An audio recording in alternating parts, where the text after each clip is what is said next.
बिस्मिल्लाहिर्रहमानिर्रहीम। Dear students, अस्सलाम वालेकुम। आज हमारा टॉपिक है प्रॉपर्टीज़ ऑफ डिटर्मिनेंट्स।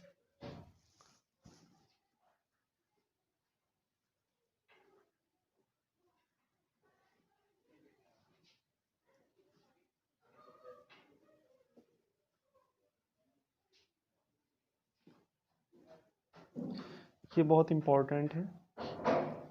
पहले नंबर पे है कि अगर हमारे पास कोई स्क्वायर मैट्रिक्स ए है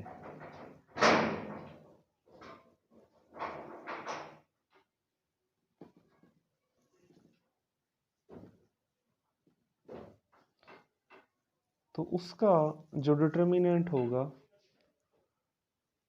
और उसके ट्रांसपोज का डिटर्मिनेंट ये हमेशा इक्वल होंगे।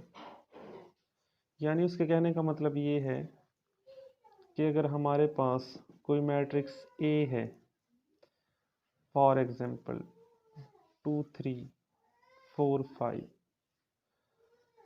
और हम इसका ट्रांसपोज ले लें। ये ट्रांसपोज आपको पता है कि हम रोज़ को कॉलम्स में चेंज करते हैं, तो फर्स्ट रो 2 3 जो है वो फर्स्ट कॉलम बन जाएगा, और जो सेकंड रो है 4 5 वो सेकंड कॉलम बन जाएगा। तो प्रॉपर्टी नंबर 1 ये कहती है कि अगर कोई स्क्वायर मैट्रिक्स ए है तो उसका डिटर्मिनेंट लें या उसका ट्रांसपोज लेके फिर डिटर्मिनेंट लें, आपका आंसर हमेशा सेम आएगा। जैसे यहाँ पे देख लें, हम ए का डिटर्मिनेंट लेते हैं तो ये क्या बनेगा, जो आपको मेथड मैंने बताया था 2 3 4 5, this is 2 into 5 minus 3 into 4, हमारे पास आया 10 minus 12 and this is minus 2। ये ए का डिटर्मिनेंट हमारे पास आया। अब हम लेंगे ए के ट्रांसपोज का डिटर्मिनेंट, जो हमने ट्रांसपोज यहाँ पे इसका फाइंड किया है। ए के ट्रांसपोज का डिटर्मिनेंट हम यहाँ पे लेते हैं, ये हमारा 2 4 3 5, ये 2 इंटू 5 माइनस 4 इंटू 3, तो ये हमारा 10 minus 12 and it is again minus 2। तो हमने इसे वेरीफाई भी कर लिया कि अगर कोई मैट्रिक्स हमारे पास ए है, स्क्वायर मैट्रिक्स, उसका डिटर्मिनेंट और उसके ट्रांसपोज का डिटर्मिनेंट हमेशा सेम आता है। इसके बाद प्रॉपर्टी नंबर 2 है डिटर्मिनेंट की, कि अगर हमारे पास किसी स्क्वायर मैट्रिक्स के अंदर दो रोज या दो कॉलम्स इंटरचेंज्ड कर दिए जाएं तो उसका जो डिटर्मिनेंट है वो नेगेटिव के इक्वल आ जाता है। यानी if the two rows or two columns of a square matrix are interchanged, if two rows or two columns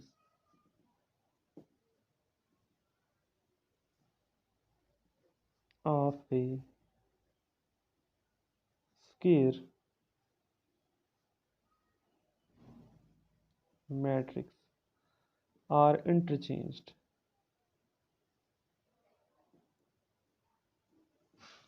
तो फिर क्या होगा, then the determinant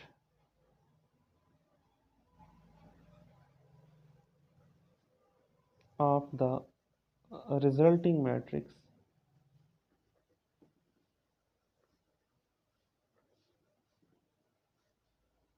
is minus एक डिटर्मिनेंट मैट्रिक्स ए। यानी अगर हमारे पास कोई मैट्रिक्स ए है, स्क्वायर मैट्रिक्स, हम उसके दो कॉलम्स को या दो रोज को इंटरचेंज कर देते हैं तो उसका जो रिजल्टिंग मैट्रिक्स का जो डिटर्मिनेंट होगा वो मैट्रिक्स ए के डिटर्मिनेंट के नेगेटिव के इक्वल आएगा। जैसे फॉर एग्जांपल हमारे पास एक मैट्रिक्स है ए, इसी की बात ले लेते हैं हम। जैसे फॉर एग्जांपल 2 3 और 4 5 है, ये मैट्रिक्स है हमारे पास। इसका पहले हम डिटर्मिनेंट कैलकुलेट हमने किया हुआ है, तो हमारे पास इसका डिटर्मिनेंट क्या आया था, -2। अब हम क्या करें, इसके दो रोज़ को, ये आपको पता है रो 1 है और ये रो 2 है, अगर इन दो रोज़ को आपस में इंटरचेंज कर देते हैं तो हमारे पास जो नया मैट्रिक्स बना उससे चलें फ़र्ज़ किया बी का नाम दे दें, तो ये सेकंड रो फर्स्ट बन जाए और फर्स्ट रो हमारी सेकंड बन जाए। तो इसका जो डिटर्मिनेंट है वो कहता है वो ए के नेगेटिव के इक्वल आएगा, यानी जो बी का डिटर्मिनेंट है वो अब मैं डायरेक्ट कैलकुलेट कर रहा हूँ। 4 3 ज़ार 12 और -5 2 ज़ार 10। तो ये देखें ये हमारा क्या आया, प्लस का 2। तो ये जो प्लस का 2 है एक्चुअली ये ए के डिटर्मिनेंट का क्या आ गया, नेगेटिव। ये देखें तो 2, this is negative of -2। In other words आसान अल्फाज में अगर देखना चाहें कि अगर हमारे पास कोई स्क्वायर मैट्रिक्स है, अगर उसकी दो रोज़ को आपस में हम इंटरचेंज कर दें तो जो नया मैट्रिक्स है उसका डिटर्मिनेंट पहले के नेगेटिव के इक्वल आएगा। ये इसकी प्रॉपर्टी नंबर 2 थी। प्रॉपर्टी नंबर 3 है कि अगर हमारे पास किसी स्क्वायर मैट्रिक्स की दो रोज़ या दो कॉलम्स एक जैसे हों तो उसका डिटर्मिनेंट 0 के इक्वल आएगा। If two rose are two columns of a square matrix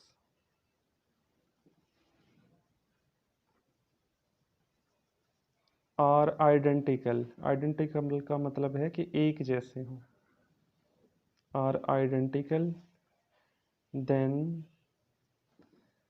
the value of determinant is 0, then the value of determinant is 0। For example अगर हमारे पास कोई मैट्रिक्स ए है, उसकी दो रोज़ एक जैसी हैं 1 2 3 1 2 3 2 1 4। ये जो स्क्वायर मैट्रिक्स है ऑर्डर 3/3 का, यहाँ पे आप नोट करें कि यहाँ पे जो रो 1 और रो 2 हैं वो एक जैसी हैं। तो प्रॉपर्टी नंबर 3 कहती है if two rows or two columns. चलें टू रोज़ की हम बात करते हैं। अगर टू रोज़ अगर हमारी एक जैसी हैं, are identical, then the value of the determinant is 0। तो उसकी जो डिटर्मिनेंट की वैल्यू होगी वो 0 आएगी। हम इसे चेक कर लेते हैं, इसका डिटर्मिनेंट हम फाइंड करते हैं। 3/3 का डिटर्मिनेंट आपको पढ़ाया हुआ है 2 1 4। इसका प्रोसेस है, रो 1 से हम इसे एक्सपेंड करेंगे, ये 1 यहाँ पे आएगा और ये 1 का माइनर आ जाएगा। ये रो भी डिलीट, ये कॉलम भी डिलीट। 2 3 1 4, फिर ये फार्मूले का माइनस आता है, यहाँ पे 2 आएगा और ये हमारा 2 का माइनर आ जाएगा। ये कॉलम भी हम इग्नोर कर देंगे और ये रो भी। 1 3 2 4 1 3 2 4 और ये फिर प्लस का 3 आएगा और यहाँ पे फिर 3 का माइनर आ जाएगा। यानी 3 का माइनर मीन ये रो भी हमने इग्नोर कर देनी है और ये कॉलम भी इग्नोर कर देना है। हमारे पास बचेगा 1 2 2 1।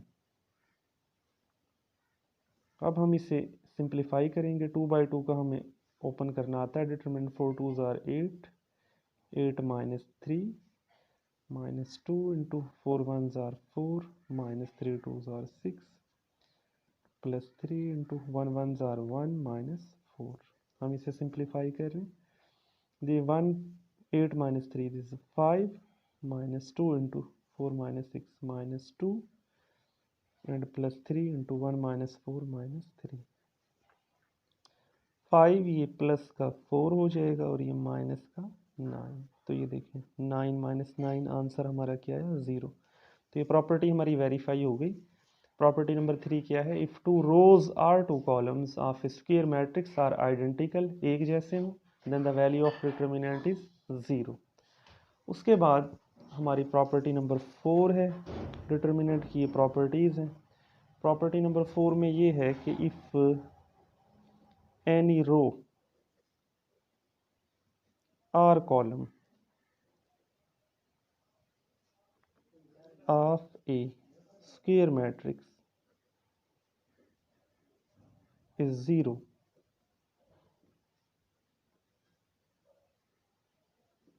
then the value of determinant is 0।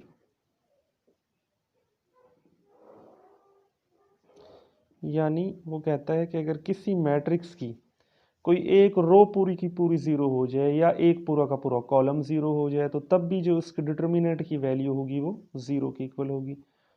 For example हमारे पास एक मैट्रिक्स है ए, अगर हम कहते हैं कि इसकी 1 2 3 ये सेकंड रो अगर पूरी की पूरी 0 आ जाए 2 1 4, तो वो कहता है अगर ऐसा हो, इफ़ एनी रो यानी कोई एक पूरी की पूरी रो 0 हो जाए या कॉलम या पूरा का पूरा कॉलम 0 हो जाए तो तब भी उस डिटर्मिनेंट की जो वैल्यू है वो 0 के इक्वल आएगी। आप इसे जब एक्सपेंड करें उसी वे से जिस तरह मैंने यहाँ पे एक्सपेंड किया है तो आप देखेंगे जो ए का डिटर्मिनेंट है वो किसके इक्वल आएगा, 0 के इक्वल। ये इसकी प्रॉपर्टी नंबर 4 थी। इसके बाद प्रॉपर्टी नंबर 5, डिटर्मिनेंट की प्रॉपर्टीज़ हैं। प्रॉपर्टी नंबर 5 ये कहती है कि इफ़ एनी रो और column of a square matrix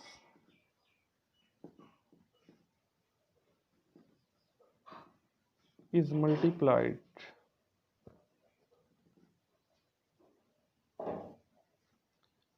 by a scalar, कोई रियल नंबर है, by a scalar k, then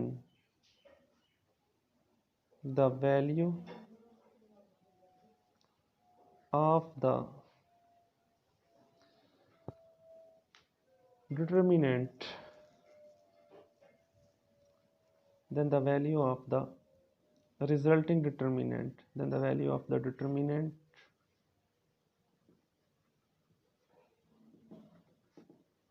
of the resulting matrix, यानी जो न्यू मैट्रिक्स हमारे पास बना है of resulting matrix is k into a determinant। ये matrix A की बात हो रही है। यानी इफ एनी रो और column of a square matrix A is multiplied by a scalar k, then the value of the determinant of the resulting matrix is k into a determinant।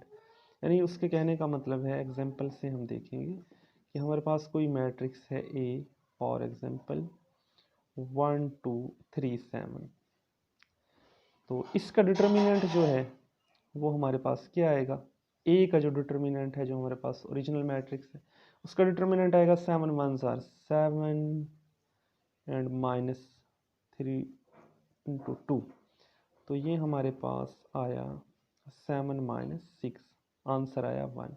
वो कहता है अगर कोई मैट्रिक्स ए है और उसकी किसी एक रो को या एक कॉलम को हम किसी स्केलर के से मल्टीप्लाई कर देते हैं। फॉर एग्जांपल यहाँ पे ए मैट्रिक्स है, इसका जो फर्स्ट रो है मैं फॉर एग्जांपल इसे 3 से मल्टीप्लाई कर देता हूँ। फर्स्ट रो को 3 से फर्स्ट रो को मल्टीप्लाई करेंगे, 3 1s are 3 and 3 2s are 6। वो कहता है ये जो नया मैट्रिक्स बना है रिजल्टिंग मैट्रिक्स, इसका जो डिटर्मिनेंट होगा, फॉर एग्जांपल इसे मैट्रिक्स बी का नाम दे देते हैं। वो कहता है इसका जो आंसर होगा that will be equal to K into a determinant. यानी हम b का अब अगर हम डिटर्मिनेंट फाइंड करेंगे तो this should be equal to 3 into A का डिटर्मिनेंट, क्योंकि स्केलर हमारा यहाँ पे क्या था 3 जिससे हमने मल्टीप्लाई किया है। तो यहाँ पे b का डिटर्मिनेंट हम कैलकुलेट करेंगे 3 7s, 3 इंटू 7 माइनस 6 इंटू 3। यहाँ पे हमारे पास जो b का डिटर्मिनेंट आया है 21 माइनस 18, तो हमारे पास ये क्या आया 3 हमारे पास आया है इसका। तो ये देखें जो b का डिटर्मिनेंट है मैं इस 3 को लिख सकता हूँ 3 इंटू 1, और ये देखें दिस इज 3 इंटू ये 1 क्या था, ये a का डिटर्मिनेंट था, यानी 3 इंटू a का डिटर्मिनेंट। यानी ये वही बात हो गई कि अगर हमारे पास कोई स्क्वायर मैट्रिक्स है हम उसके किसी एक रो को किसी स्केलर k से मल्टीप्लाई कर देते हैं, जो नया मैट्रिक्स है रिजल्टिंग मैट्रिक्स उसका डिटर्मिनेंट इक्वल होगा k यानी वो स्केलर 3 और इनटू ओरिजिनल जो हमारे पास मैट्रिक्स ए था उसका डिटर्मिनेंट। ये देखें 3 इंटू ए का डिटर्मिनेंट। इसके बाद हमारी प्रॉपर्टी नंबर 6 है। प्रॉपर्टी नंबर 6 क्या है हमारी, वो ये है if any row or column of a square matrix consists of two terms, then its determinant can be written as a sum of two determinants. If each entry of a row or column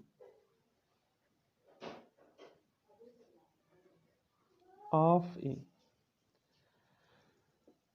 square matrix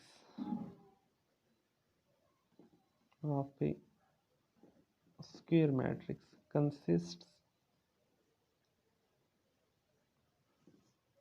of two terms, then its determinant can be written as a sum of two determinants.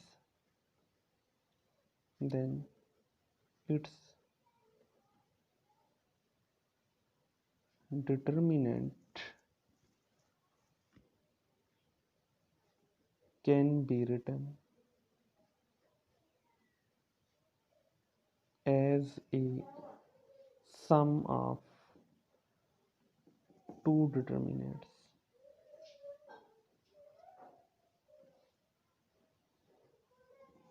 वो कहना चाह रहा है कि अगर हमारे पास कोई square matrix है, फॉर एग्जांपल हमारे पास ये एक स्क्वायर मैट्रिक्स है, हमारे पास फॉर एग्जांपल ए है, और इसकी जो कोई एक रो जो है वो दो टर्म्स का सम हो, फॉर एग्जांपल हम लिख लें 2 + 3, 4 + 5 और ये 7 9, यानी इसकी जो फर्स्ट रो है, फर्स्ट रो में जो हर एंट्री है, हर एलिमेंट दो टर्म्स का सम है, तो इसका जो डिटर्मिनेंट है, यानी इस मैट्रिक्स का determinant 2 + 3, 4 + 5, 7 and 9, it can be written as a sum of two determinants. इसको हम टू डिटर्मिनेंट्स के सम में लिख सकते हैं, यानी ये पहले वाला एलिमेंट यहाँ से लिखेंगे 2, 7 यहाँ से पहले वाला लिखेंगे 4, 9 और इस तरह प्लस दूसरा डिटर्मिनेंट हमारा बनेगा ये सेकंड एलिमेंट 3 और ये 7 वही रहेगा और ये सेकंड एलिमेंट आ जाएगा 5 और ये 9. तो ये हमारी प्रॉपर्टी नंबर 6 है डिटर्मिनेंट्स की. प्रॉपर्टी नंबर 7 है इफ एनी रो और column of A determinant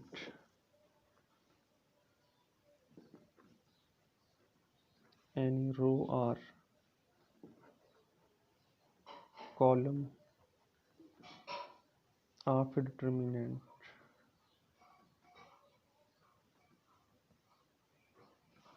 is multiplied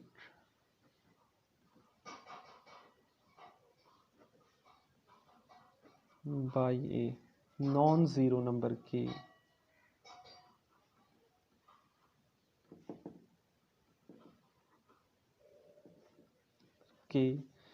and the result is added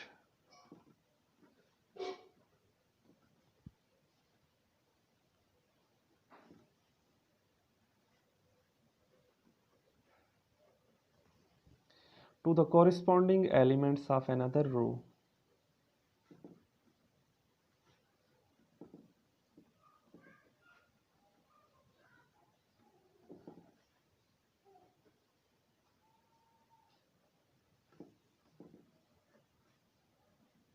and other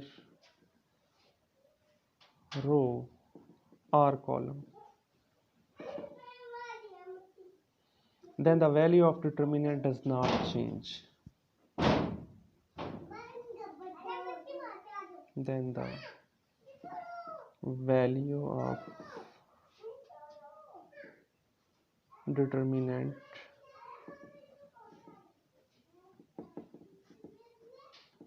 does not change.